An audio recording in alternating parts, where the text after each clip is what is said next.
So, yun na nga. Kakagaling ko lang sa brick wall sa may BGC and sinubukan kong mag-open mic. Yung mga close sa akin, alam nilang nasa bucket list ko yan na matagal ko nang gustong subukan na mag-stand-up comedy. So, kanina kami ng kabanda ko sa The Doom Rockets na si Ken Liwanag. Sinubukan namin. And man, sobrang ibang experience. Ito honest assessment sa performance ko. Kung ang rating ay 1 to 10, 10 being the highest, honestly, siguro nasa 3 ako. Unlike kasi sa performing songs, halimbawa sa banda, kapag napag-aralan mo na yung stanza, chorus, stanza, and pretty much yun na yun eh. So ang pinapractice mo is to hit the right notes. Sa stand-up, ang daming variables na dapat mong i-consider. Yung time limit, yung audience. Kaya sobrang taas ng respeto ko sa mga stand-up comedians. Di biro yung ginagawa nyo, saludo. Na-enjoy ko yung writing, na-enjoy ko yung process. Pero alam mo yung feeling na habang nandun ako sa stage, parang alam ko parang nag-autopilot lang ako. So unlike yung pagbabanda na kaya kong explain sa'yo kung ano yung nangyari sa stage, dito honestly parang blurred. So magne-next open mic ba uli ako? Or yung dilemma ko kasi parang ikakanta ko na lang ba yung mga insights ko, yung ideas ko? So di ko pa alam. Pero one thing is for sure, na-ekis ko na sa aking bucket list ang stand-up comedy. So praise God sa opportunity. At kagaya nga ng kinakampanya ko, tayong mga creative patuloy lang tayong mag-explore. So yun, tulog na ako. Salamat, Comedy Manila.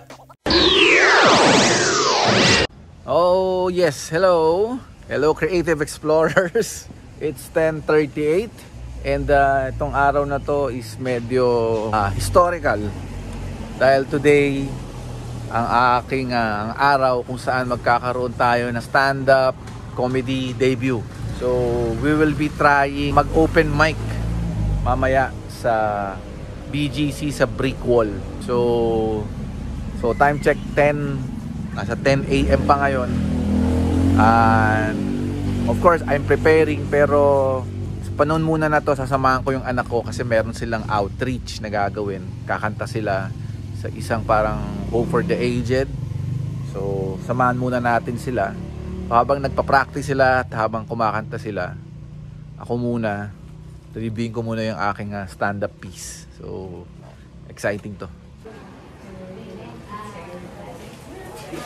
Yeah, you can probably yung mga ito na. Grabe yung polis mo. Wait lang. It's 70, 80, 22. Hello. So ito pine-prepare namin, may bibigay kami sa kanila mamaya. Ayan, mga yan. Ayan. Ayan. So nagpa-practice muna kami ngayon kasi mamaya magka-caroling kami. Kakaroling namin yung mga nandoon sa pupuntahan namin. So may mga kids, yung mga gitarista, tapos ako. Ito, kahon. Kahon yung aking tutugtugin ngayon. Ayan.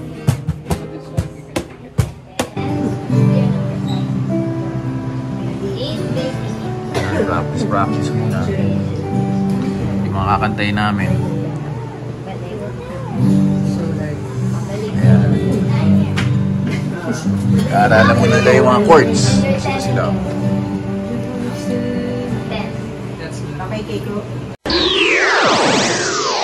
So okay, tapos na yung caroling practice. Ngayon naman, dinrap off ako ng asawa ko dito kasi dito muna ako tatambay bago dun sa stand-up debut natin. So dito muna ako sa Guitar Pusher. Tatambay muna ako dito. And interesting tumambay rito kasi napapaligiran tayo ng gitara. So anong oras na ngayon? Mga 3 o'clock. So mula 3 o'clock bago kami umalis, pwede nating testingin yung mga gitara dito. So let's go. Okay, pasok tayo.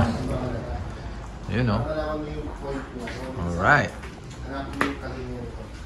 Oh yeah. So gitara muna tayo.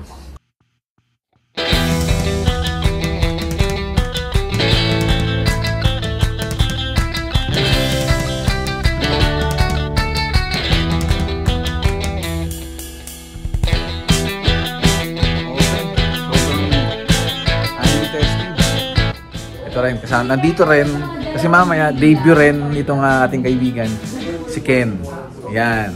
So nag-decide na ako na pumunta na rito, tapos sabay na lang kami pupunta sa Brick Wall later para sa aming stand-up comedy debut.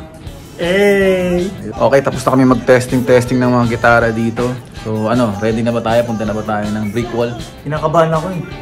Tara, punta na tayo. Huwag na lang kaya. Back out na. Back out na. Ayun, tara. Tara. Yun. Let's go. Woo! Okay, ito na. May na tayo, kasabay ako kay Ken. Salamat, Ken. So, let's go. Okay, let's go. We're on our way sa BGC sa... Ano pangalan lugar? Brick wall. Slide right onto the MCX ramp. Yun. So, ano ba? Nandito pa kami sa may Daang Hari. MCX. MCX. MCX. Yun. Alright. Ito na. On the way na kami. So, ayan. Parehas kami ni Ken na mag-open mic. Ano bang expectation mo? Ano bang nararamdaman mo? Parang... Hindi ako kinakabahan. Oh, yun. Sobrang kinakabahan. Yun! Oo nga eh, parang kakaiba yung kaba na nararamdaman ko. I'm sure hindi nararamdaman niya. Kanina nag-uusap kami, nandun kami sa Guitar Poser. Na parang, alam mo yun, kinakabahan pero Excited. Kumbaga may anticipation. Trivia. Yung kasi nagsulat ako before, parang 2 weeks ako nag-prepare. Oy. Ganyan. Pares kami Sir JP. Yan. Oo. Kaso, biglang pumasok sa isip ko parang may tamang tema ako dun sa So nagsulat ulit ako kanina. At wala akong time mag-rehearse. So ibig sabihin mo yung ipe-perform mo mamaya ay sinulat mo lang kaninang umaga? Hindi umaga, bago ka dumating. Bago ko dumating, imagine mo, hindi pala umaga, so mga brunch. Oo, mga brunch Grabe. na. Actually, lunch na. Kaya sabi ko sa kanya parang napaka-brave niya para gawin yun. Ako parang, hindi, mahina ako sa memorization. Kaya iba to. Actually, hindi namin alam kung ano yung ipe-perform ng bawat isa. Hindi kami nag-uusap tungkol doon. So, exciting to. Mamaya ako lang din malalaman kung ano yung piece na pinrepair niya and siya rin kung ano yung piece na pinrepair. Meron akong index card. Kasi yun nga, sinulat ko lang kanina to. Oo. So yun. So, napaka-exciting nito. And ano bang mga expectations natin? Ne-expect ko na na matatalino rin yung mga tao na nandun. Pero sana oo. Oo, kasi parang ako yung assumption ko, parang yung mga tao na pupunta ron, talagang since it's a stand-up comedy, bar? Ano matawag doon? In-expect ko din yung mga tao na pupunta doon mga malulungkot. Kasi yung mga malulungkot daw, yun yung madaling patawa. Uy! Ayun. And parang feeling ko pumunta sila doon talaga for that brand of comedy. Oo, so, parang lugar kasi for certain kind of comedies. May iba-iba. So parang kapag pumunta ka doon, in-expect mo na ganung klaseng brand of comedy. Hindi kami expert, pero base sa observation namin, may certain comedy for example sa clowns. Sa clowns. May slapsticks, meron yung parang duo, meron ito I believe ang tawag dito observational, parang insight, more on insight. I think yun yung mga tipong parang pang Victor Anastasio na intellectual wall. Yan, name drop na tayo para maganda tong vlog natin. Idol namin si Victor. Yan, lahat yan. Lahat yan pinapanood namin. And sabi ko nga yung sa aming GC, ang aking... Siyempre number 1 namin, Cool Pals. Ay, siyempre. Pero ako, sabi ko nga, gateway drug ko sa stand-up comedy is SBM 21, yung late night with yung Conan O'Brien, yung tawag dito David Letterman, and sasama ko na dito Jojo A all the way. And magkakilala kami nga ni Sir Jojo. Hindi ko alam kung naaalala niya pa ako, pero cameraman kasi ako dati. Yun, di ba? May mga idol mo, may mga connection talaga eh. Well, kung marami, pero ngayon dahil nga we're talking about stand up, siguro isa sa nag-stand out sa akin ngayon is Gary Leasing. Yan, parang kapag sa YouTube, yung mga shows niya sa Ateneo shows, mga show niya kay RJ, talagang natatawa ako. And parang napaka, ano ba, cerebral yung kanyang atake. Ikaw ba? Sino bang ano mo? Sa ngayon, paborito ko si, bukod kay James Caraan, si Chanchan Consing at saka si Roger Naldo. Noong nakaraan nga ka-chat ko si Roger Naldo. Oh. Na-inspire ako sa kanya. Nakakatawa, naintindihan ko naman yung chat niya, hindi naman ngongo yung pag-chat niya. Oh. So nakaka-inspire siya. Oh, actually, ang laking bagay nung nag-guest yung banda namin, yung The Doom Rockets. Kaya rin kami na push. Kasi nung una parang ano lang 'to nasa back burner, nasa likod lang ng aming mga utak. Pero nung nag-guest kami sa Cool Pals, parang doon nagising ang dragon. Oh, bucket list. Ito yung mga bucket list moments namin. So panahon na para once and for all subukan at testing. Ang approach ko kasi sa buhay ay parang I expect the worst. And kung ano man yung mangyari, God has a plan.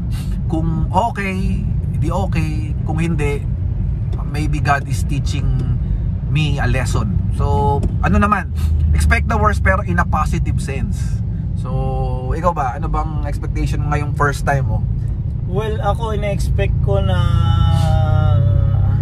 parang imulit na yung tanong natin.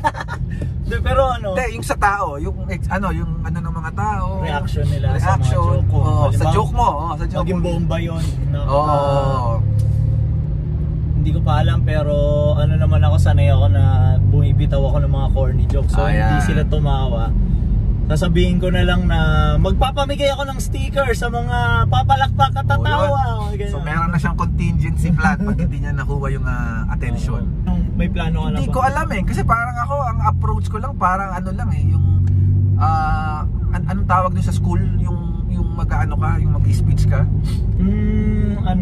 Monogram. Parang monologue. Parang spontaneous, spontaneous.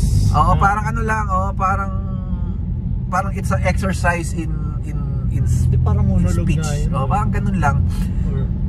Sa totoo lang, hindi ko alam kung nakakatawa yung ginawa ko. Talagang honestly, hindi ko alam kung paano yung effect. Pero again, malalaman, sabi nga nung isang na pinapakinggan ko, malalaman mo lang kung paano lumangoy hanggat tumalon ka sa swimming pool. So that's the only way paano ka matututong lumangoy. Kahit malaman mo yung mga theory, kung book wise, kung ano yung backflip, ano yung butterfly, pero hanggat hindi mo ina-apply sa actual na swimming pool, hindi mo sinusubukan. Di mo malalaman kung paano talaga yung totoong ganun. So, yun. In terms of preparation, paano ka nag-prepare? Well, sulat, tapos yung ni-record ko siya sa sa aking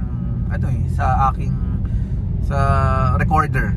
Tapos yun, tapos adjust oras, tapos change of words. Yun lang. Tapos parang hindi ko siya kinabisa as word by word, parang as chunk siya. So, yun. Ikaw ba? Paano ka ba yung mga nauna kong sinulat, yun napaghandaan ko talaga. Yung nasulat ko kanina. Pero yung ngayon, hindi ko na so pero yung nasulat ko before is ang preparation ko diyan, meron akong pinagte-testingan, shoutout kay Mang Arvin. Meron pala siyang guinea pig. Parang test drive sa kanya. Pag hindi bumenta sa kanya, wag na to, erase na to, ganyan. So kapag natawa mamaya, malaking factor pala sa comedy history mo si Mang Arvin. Hindi rin, kasi yung nasulat ko kanina hindi ko na testing sa kanya. Ay, oo nga. So talagang by faith na lang to, by faith na lang. Pero as support talaga, ayan, part talaga si Arvin sa sa mga nasusulat ko. So yun, sa history ko. So asan na ba tayo? SLEX pa rin, sobrang traffic. Pero gagamitin namin tong panahon na to para siguro may mental practice kami nung aming piece. So sige, balikan namin kayo Okay, nandito na kami sa BGC. Ito na. According kay Waze, 2 minutes na lang daw. Google Maps yan. Google Maps pala. Ito na. Medyo matraffic Kanina nag-video ako medyo maliwanag ngayon. Ito medyo madilim na talaga. Saan kayo yung parking? So, yun, hanapin pa namin yung parking and then let's do this! Hanap lang kami ng parking. Ito yung challenge dito. Di ba pwedeng tanongin si si Google o si Siri, where's the nearest parking? Wala bang ganang technology? Hindi ko alam. Maliligaw tayo saan? Parang Jarvis, where's the nearest parking? Nakahanap na kami ng parking. Moment of truth. Let's go! So ito na kami. Ito na, brick wall. Pero mag-CR muna kami. Ayun na yung spam oh. Alright, ito na oh. Yun oh, Cavite Manila. Brick wall. Oh yeah. And order muna kami. Ako, in-order ko itong fish and chips. Yan. Buka natin para British yung dating. Fish and chips. Gutom na ako.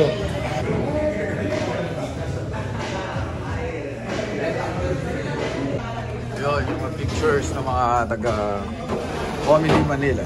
Yun. Ayan o. Diba? Rex Navarrete, the original Ogang. Ayan. Ayan o. Rose Battle Championship yun. So, interesting. Maraming mga parang stand-up comedy relics dito sa brick wall. Yan, ito kami. Open mic. So, ito na ang ating kakainin ngayon. Fish and chips, di ba? Napaka-British. Tapos orange juice. Yun. Yeah. Okay, rating ko sa fish and chips nila. Sarap siya. Okay siya. Okay yung pagkakaluto, okay yung texture ng fish, pati nung parang yung breading nila. Okay. Nakita ko rin kung paano nila hinuli yung isda. Yan. Dory yan. Finding Dory. Ito na. Kung maaari sa amin, hinahal natin yung boses natin kapag nagkawentuhan para hindi mag-distract yung mga comedian natin. Mga house rules. Kung mag-usap mo tayo, siyempre, bulong mo na lang, di ba? Kasama ano pa ba? House rules lang. Masasave mo sila eh. Di ba? Saka alam nyo, bilang taga-tondo, lagi kami nadi-discriminate. Doon sir, delikado Start dun na. Sinasabi ko na lang, mas delikado doon, hindi mo kayo sasakay. Video for today. And may gusto sana akong i-share sa inyo lahat. Nag-enroll ako sa gym. Pero, kinancel ko. Kasi natakot akong pumayat. So pumasok na ako sa kwarto ko. Nagpajama. Tapos natulog na. Hindi na pala wicked doon sa brick wall. Palapakan tayo, brick wall. So, okay, kakatapos lang nung first set. May break muna, 5 minutes. Tapos, second set, kasama na kami ron sa mga mag-open mic. So, kinakabahan ka ba? Super. Second set. Virgin to no college. Guys, mali po sila. Mali sila. Virgin ako until now. Guys, gusto kayo? Alam niyo ba, sobrang masama ako na singgero. Nag-iiba daw ugali ko pag nakainom ako, sabi ng tropa ko. Nagiging masamang tao daw ako pag nakainom ako. Last night lang, nung lasing ako, sabi ng tropa ko, kagabi, sinasabi ko yung N-word. Sumisigaw ako ng homophobic slur. May siniwa akong lolang naka-wheelchair. Tapos yun, nag-start ako uminom. Yan para sa ating susunod na comedian. Sino ka nga ulit? Ayan, ito. Kakaiba to kasi meron siyang banda, ang pangalan ng banda niya, Dooms Langit. Palakpakan natin walang iba kundi si JB Quezon! My first time sa stand-up arena. So please be gentle. So since first time ko, let me start with the good news muna. Muna tayo mag-comedy. Start muna tayo with the good news. And yung good news, according to report, bumaba na raw ang cases ng mga holdapan sa kalsada. Diba? Napakagandang news naman yun.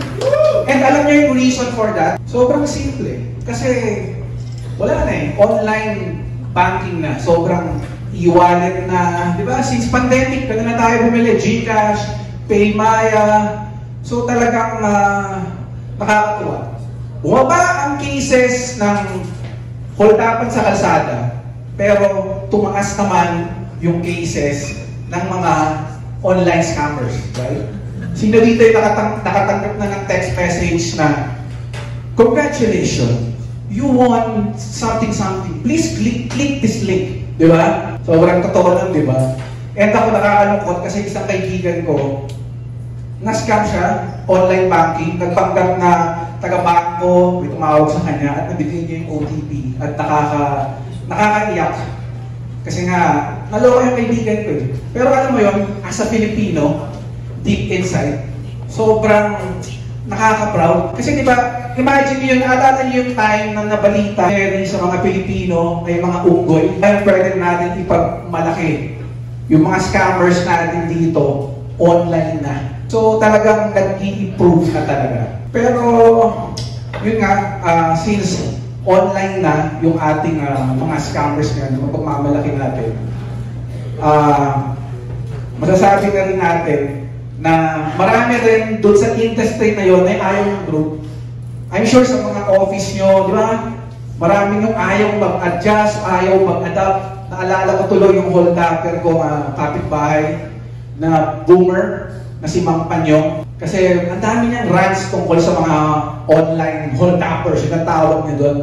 Sabi niya, ang hilig daw nilang mag-scam, ang ginagamit daw nila, mga PC, siya daw yung PC niya, yun daw yung tinatakbuhan niya. Kasi yun yung mga taga-Philippine Constabulary. Sobrang old school nitong mamang to.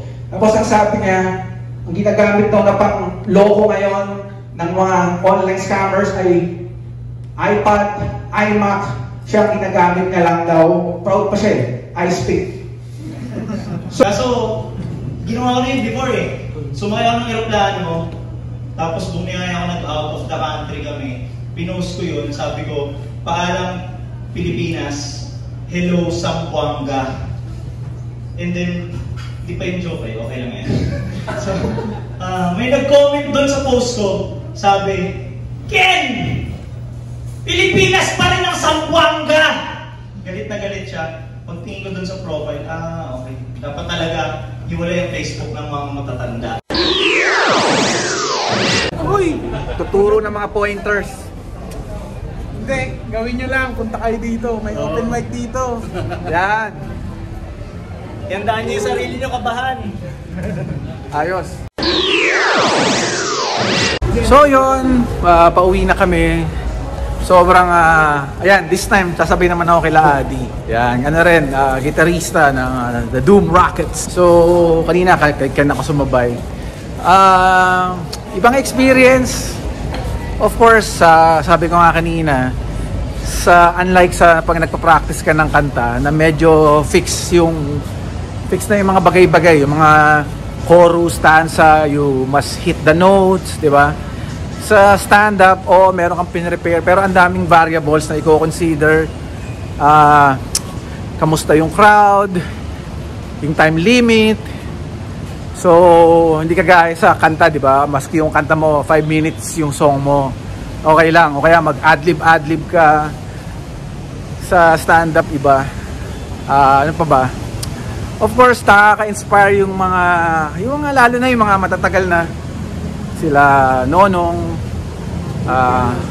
sila Gold Dagal, yan. Ayun yung mga parang nagustuhan ko yung performance. Pati sila, yung dulo, yung Konyo Kid joke. Yun. Medyo ang daming learnings, ang daming dapat i-consider sa pag-stand up. So, in a nutshell, yung experience ko, I don't know. Hindi ko alam eh. Kasi parang pagdating sa stage, parang nag-automatic na lang ako na magsalita eh. Parang kung ano yung pin-repair ko, parang yun na lang yung sinabi ko. So, well, to be honest, wala ganong tawanan. Pero meron chuckle sa mga parts. May mga napansin akong mga parts na kung saan may chuckle. Honestly, hindi siya tawa, chuckle. So, ang sabi naman ni Nonong, ganun daw talaga. But first time. I may say from 1 to 10 assessment ko, nasa 5 siguro. Yung aking experience at aking performance. So, ayan. Anong oras na? Still at BGC. Pauwi na kami. But again, ang main purpose bakit ko ginawa to, of course, yun nga, to share whatever talent or whatever insights na meron ako na binigay ni Lord. And malaking bagay rito kasi nga gusto kong i-X na to sa aking bucket list. And since college pa gusto ko nang mag stand-up comedy. So yun, isa na namang creative exploration ang ating ginawa. And again, kung habang buhay kayo, let's explore, let's be creative, kung ano yung gusto nyong gawin, as long as hindi naman tayo nagkakasala, hindi tayo nagsisin, di ba? Gawin natin. If gusto nyong mag-clay, gumawa ng whatever, Gundam, painting, yan, kagaya ng painting na to na ginawa rin ng aking kaibigan na si Christian Tamundong. Yun, gawin nyo lang. And explore habang buhay. And of course, do it for the glory of God. So, siguro dito ko natatapusin yung aking vlog, yung aking experience sa stand-up comedy. Ulitin ko pa ba? Tingnan natin. Sa ngayon, parang ang nasa isip ko parang okay lang. And parang mas turf ko yung songwriting, yung pagkanta. Pero not bad din. Pwedeng oo, pwedeng hindi. Pero at least X na to sa aking bucket list. So, yun. Okay ba? So, with that, tapusin ko tong vlog na to. So, talagang explore lang. Be a creative explorer. And do it for the glory of God. Okay? Mabuhay!